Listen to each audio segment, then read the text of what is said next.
स्वागत है आप सभी का एडवांस डिग्री में। आज हम आपको डाइवर्जेंस टॉपिक पढ़ाएंगे जो कि ये BSc third year sixth semester का जूलॉजी का टॉपिक है। डाइवर्जेंस क्या होता है।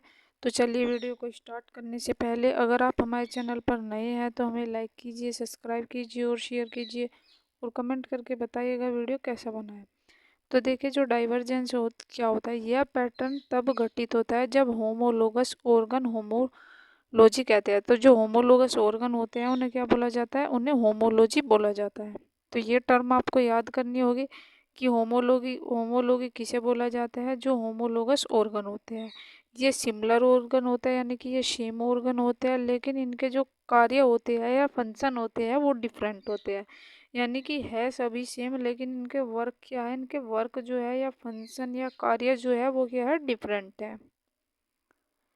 तो देखिए जब कॉमन ओरिजिन होता है और फंक्शन डिफरेंट होता है तो उसे टेट्रापोड्स के फोर लिम्ब, यानी कि मैं अब आपको एग्जांपल बता रही हूँ कि डिफरेंट तो फंक्शन है यानी कि कार्य अलग है, कॉमन ओरिजिन है लेकिन जन्म जो हुआ है वो सभी का एक ही जगह था हुआ है और इसका जो फंक्शन डिफरेंट होता है। अब एग्जांपल होता है कि कैसे डिफरेंट होता है। तो जैसे टेट्रापोड हो गए, टेट्रापोड जो होते हैं उनके जो फोर लिम्स होते हैं वो फिलिपियर्स ऑफ व्हेल के टेट्रापोड फोर लिम्स का चलने में यूज़ करेंगे, स्विमिंग करने में। देखिए चलने में भी यूज़ करेंगे, स्विमिंग करने में भी यूज़ करेंगे फोर लिम्ब का। टेट्रापोड्स जो होंगे वो वॉकिंग करेंगे, walking cow as few running करेंगे, पैरों से ये रनिंग भी करेंगे यानी कि दौड़ने का काम करते हैं। फूड ऑफ हॉर्स, तो ये क्या करते हैं, ये भी दौड़ने का काम करते हैं। बर्ड के जो विंग्स होते हैं वो क्या करते हैं, वो फ्लाइंग करने का काम करते हैं। इन सभी का ओरिजिन सेम है, तो इन सभी का ओरिजिन क्या है, वो सभी का सेम है। तो यह जो होगा ये होमोलोगस से रेडियो वेलर कार्पल्स मेटाकार्पल्स से मिलकर बने होते हैं। जो इनकी बीक होती है वो काई, लेकिन इनका फंक्शन अलग होता है। तो देखिए यहाँ एक छोटा सा आपको डायग्राम दिखाई दे रहा है। ये कोई भी क्या होगा, ये कोई भी ओरिजिन यानी कि कोई भी जो ये स्पीसीज है इनका ओरिजिन सेम है, लेकिन इनका जो फंक्शन है, जो इनके कार्य है वो क्या है, इनका ओरिजिन सेम है लेकिन इनके फंक्शन अलग है। जैसे पैर है, वो जो हॉर्स होता है वो दौड़ने का काम करता है पैरों से, जो गाय होती है वो चलने का काम करती है।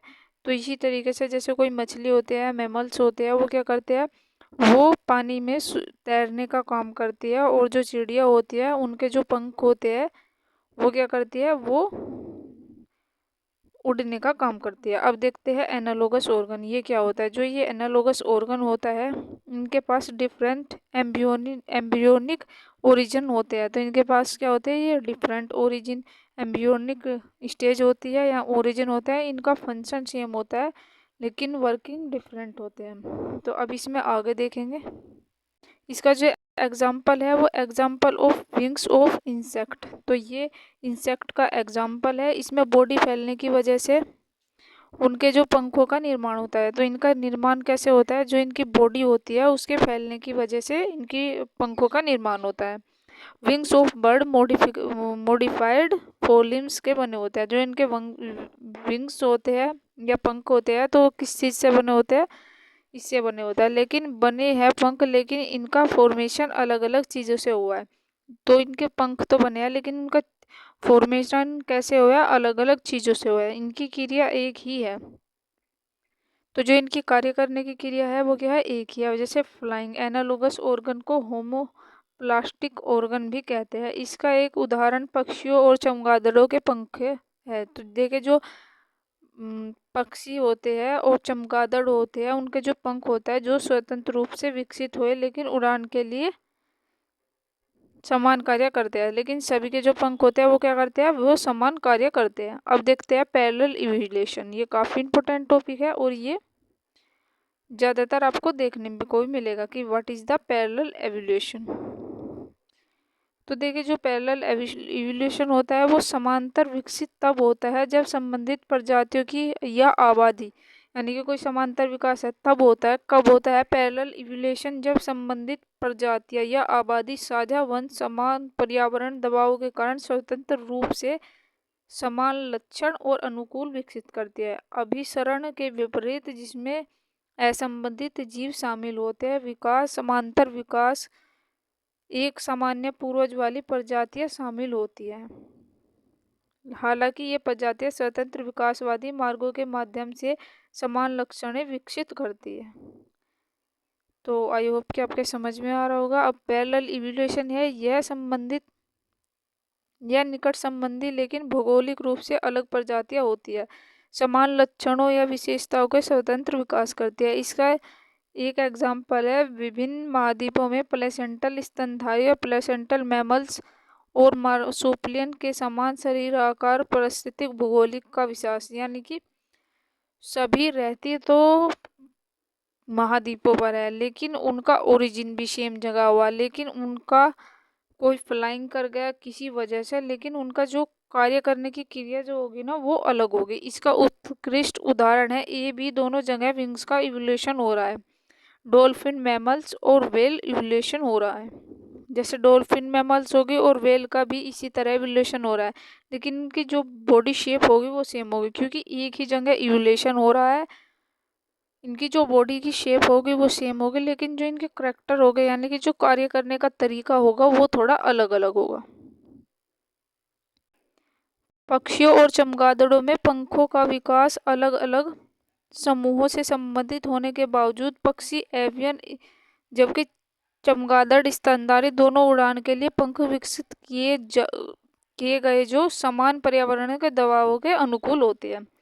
जैसे डॉल्फिन स्तनधारी है, शार्क हो गई, मछली के समान शारीरिक रूप से जीवन शैली जो अलग अलग वातावरण को स्वतंत्र रूप से विकसित हुई है, पानी में कुशलता से तैरने के लिए समान विशेषताएं साझा करती है। अब देखते हैं को इवोल्यूशन। वो हो गया पैरेलल इवोल्यूशन, ये है को इवोल्यूशन। तो जो को इवोल्यूशन है जिसके साथ इवोल्यूशन हो रहा है यानी कि जो साथ साथ में इवोल्यूशन हो रहा है, यह दो स्पीसीज के बीच में होगा। तो कैसे होगा? जो दो स्पीसीज होगी ये उनके बीच में होगा। रिलेशनशिप बहुत गहरा होता है इनके बीच में, प्लांट और नेक्टर, जैसे प्रीडेशन और मल्टीलेजम। जो पैरेटिज्म होगा और जो कंपेरेटिव के तौर पर भी हो सकता है। सह विकास में एक प्रजाति की अनुकूलता दूसरी प्रजाति पर विकासवादी परिवर्तन ला सकते हैं। इसके विपरीत एक गतिशील परस्पर जुड़ी विकासवादी प्रक्रिया जन्म दे सकता है। सह विकास का एक एग्जाम्पल है जो कि फूल वाले पौधे उनके परागणों जैसे मधुमक्खियों या तितलियों के बीच संबंध है। तो देखिए यहाँ पर क्या बताया गया है, जो आपके परागकण है, जो पोलन है, जैसे कि मधुमक्खियां हो गई और तितली के बीच के जो संबंध है, जैसे जैसे फूलों का पौधा परागकणों को आकर्षित करने के लिए रस और रंगीन पंखुड़ियां उत्पन्न करने के लिए विकसित हुआ, परागकणों ने रस तक पहुंचने के लिए लंबी जीभ या विशेष मुखभाग जैसे लक्षण विकसित किए। तो कोई भी कोई भी मधुमक्खी होती है तो वो कब आकर्षित होती है किसी भी पौधे से, जब वे सुंदर पंखुड़ियों को उत्पन्न करता है और रस दिखाता है तो ये उसे चूसने के लिए जाते हैं। तो गाइस ये था हमारा आज का वीडियो।